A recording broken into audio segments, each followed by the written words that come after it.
So we're going to go ahead and hop right into it. How was Howard University when you were here? That's a broad question. How was Howard University? Trying to think. First of all, I came here in 1992. It was probably the most dynamic place I had ever been in my life. Seriously. I can't remember a day that we didn't have fun. It was, I don't even know how to describe it, man. It was just a beautiful time.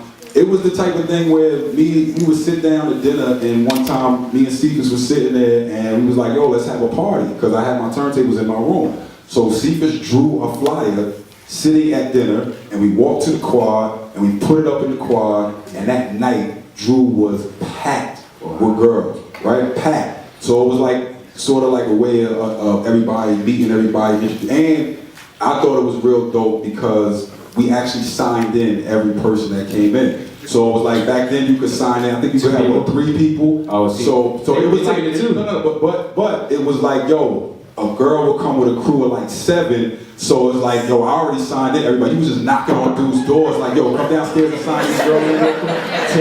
It's like that. Exactly. So then the dude is not gonna say no, because now he's meeting 3 people that have to check him before they leave. But it was a great party. We had a party in the basement. That's Drew Hall. Like, we used to do stuff like that. What organizations were you involved in at Howard University? I think the primary one was Cultural Initiative. I wish they would bring that back, Tim. But Cultural Initiative was a group that threw the hip hop conference.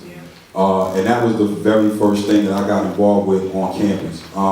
Back then, you know, like, it was little stuff like Def Jam would come down and they'd have like these little meetings where they would try to get us to rate records and things of that nature. But the very first thing that I was like, I want to be a part of that was Cultural Initiative. And that's because they threw the hip hop conference and I didn't want to pay for it. So I was like, yo, I'm gonna go help them do the badges. Like, I was the badge stuffer or whatever you call it. You know what I'm saying? Putting the badges together. And that was just meeting a bunch of, again, people that ended up being friends of mine for the rest of my life. And it was also like my first time dealing with industry people. So it was like, okay, Lost Boys is flying into town, you need to go pick them up. Now it was made by students, and it was just really run well. And this was at a time when, you know, hip hop was like, I don't want to say a budding thing, but it was still like not as corporate as it is now. And to have something like that, I mean, Tupac was here. You know, like at the time, it was the top artist, and this is students and ex-students, you know, putting this thing together, and it was super major. What are the studio sessions like with Jay-Z in there? Around Blackout time? Actually, Blueprint. Let's do that. Blueprint wasn't a whole bunch of sessions. As monumental as that album was, we did that, the majority of that record in a weekend. Wow. From like a Friday to a Monday. We did a majority, at least like, what happened was Kanye came in. You got to paint the picture at this time, right? So Justice sort of making more headway than Kanye at the time, right? Just Blaze was the guy. So Ye was sort of, you know, in his own way, like, ooh, why are they not messing with my beats? Why are they not picking my beats? You know, and he went into this thing where he was just like, he was living in Newark at the time, in Jersey, actually. And he just went into it like a zone and started just making a whole bunch of stuff. And he came in the studio one day. We had just got done with a Beans album. He came in the studio with this CD that had 9 tracks on it. And we used 7 of those tracks for Jay. And I think the other 2 was like the Alicia Keys record that he did with Moses in the video. And some Ludacris record was the other record. But like all 9 of those tracks ended up getting sold to artists. That's how much of a grind Kanye was on. And we just started. You know, Jay heard the beats and was just inspired, and he started writing, and he did a song real quick. It was like, oh, that's fresh, and left out 8, came back and did another song. I'm like, oh, this is crazy. Then now, you know, Justice in the beat room, he sticks his head in, and he's like, oh, this is where we're going with the soul samples? Okay, cool, I'll be back. And he walks, you know, into his room and start just going off, and you get You Don't Know, and you get all these other records. And look, turn around. I didn't leave for the whole weekend, but it was like he would do a record, go play PlayStation or Xbox or whatever it was at the time, and come back in and do another record. You became his official DJ, his tour DJ in 2010, yeah. right? Yeah. So what is tour life like? You like it? I know it's hectic. It's hectic, but it's not what you think. It's not like Big Pimpin' Video. It's not like it's none of that. Like it's very you dealing with grown adults now. Maybe during the early stages it was like that. You know what I'm saying? But the backstage when it was like it's not this way anymore. But it was 10 of us, right? It was a whole band. Jay scaled it down. And this last tour he took Timbaland out.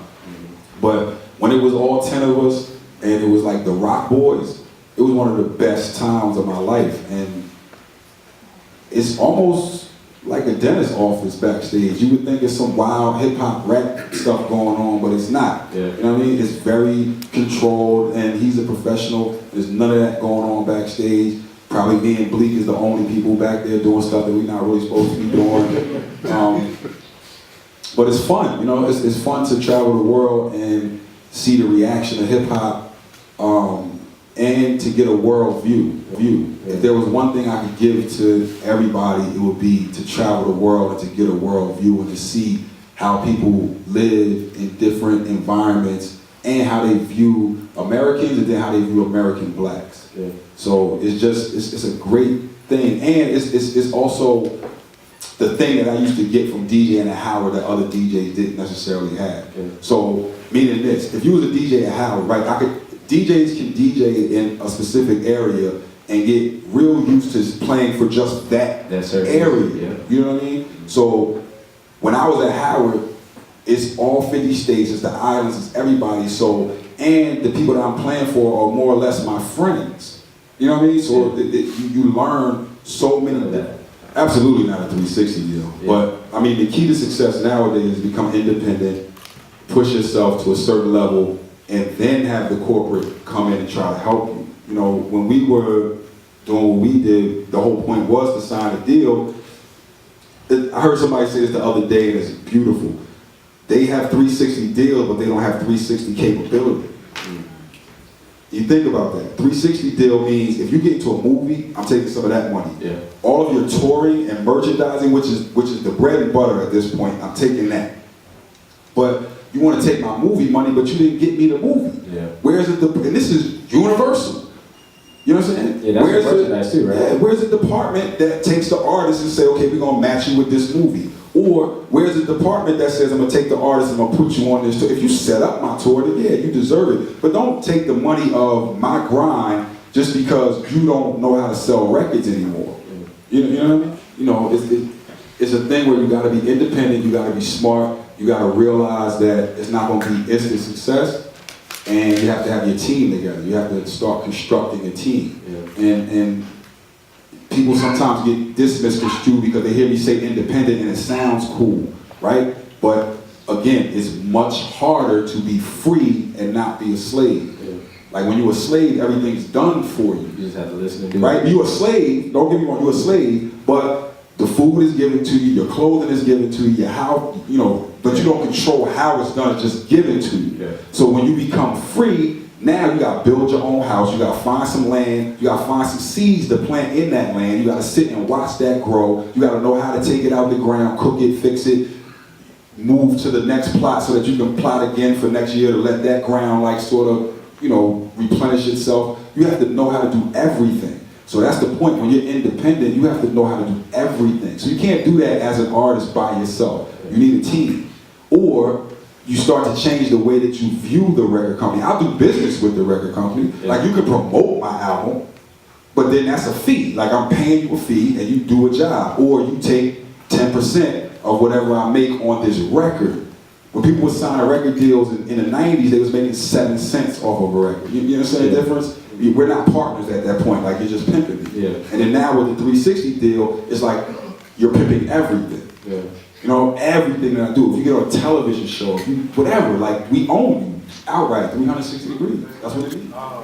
So basically, I heard about Dre and Jimmy, they invested in USC, all this money, and then... let's get to it. Yep, let's go. Let's go. I hear that, you taking sponsors for the on-campus people, When is Howard going to get some hip-hop love? You know what I mean? It's not me, but we get to the bigger issue, right? Yeah. And it's bugged out that I thought it was a couple of days ago, but today itself is the 25th anniversary of when the students themselves took over Howard University. So in 1989, the answer to that question was the students walked into the A building and put chains on the doors and changed this university forever, right? I don't see that going on. I also challenge the people that graduated from here, right, to get back to the school. So that's when the change comes, is when we decide that we want it to change, right? That's basically what it is. When you demand it and when you make people do certain things, like I was having that conversation with somebody just over there. Our generation of Howard University, if something went down on this campus that we ain't like, people knew about it. Especially the generation before us. Like the dudes that was here like maybe 2 to 3 years ago, they was not having it, period. So it takes the students of Howard University to change Howard University. You gotta demand stuff. You understand what I'm saying? When I told you that the hip hop conference came here because students brought it here, students brought it here. Timothy Jones is right there. He was a student and made that happen. You understand? But you're also dealing with a different level of money. That's the main difference. That's why we have to be so personal with our school. That's why we have to like be extra in terms of giving back to the school, but everybody doesn't do that. And the students don't demand as much as we used to demand, and that's a problem. Being that you came up like with like the greats and you broke with the greats of hip hop, how do you feel about how now hip hop is being more commercialized and more specifically like how Macklemore took over the Grammys over like people like Kendrick and stuff? So The situation, as I was trying to explain to somebody else, is sort of like when the president is someone that you don't like and you're complaining all day and you didn't vote. There's absolutely nothing you can say about the president because you didn't vote. When you get to the night of the Grammys, it's too late to be complaining, right? And this is our fault. When I say our fault, I'm talking about the urban community. I'm talking about not just black people, but just urban music in general. Hip hop, R&B. Let me tell you why. I got involved with the Grammys through Grammy University, right? I'm involved with that program. I actually teach with them and help that out. This became so clear to me once I got into the situation, because now I'm looking around the room and I'm like, oh, everything makes sense now. You understand what I'm saying? It's none of us in there voting. We're not involved in the process. Artists has the right to vote and get involved with the Grammys. They don't. They don't start being concerned about the Grammys until they think about what they're gonna wear to the Grammys. You understand what I'm saying? So right now is when you change that. So let me explain that to you. So you get involved with the Grammys, you vote, and you vote on everything. So if there's a whole room full of people that have no idea what went on in hip hop or R&B music for the past year, they're voting. They get the same piece of paper I get, right? And I try to flip it and explain it to the audience like this, like say me, Bangladesh, any of us, we get the paper, right?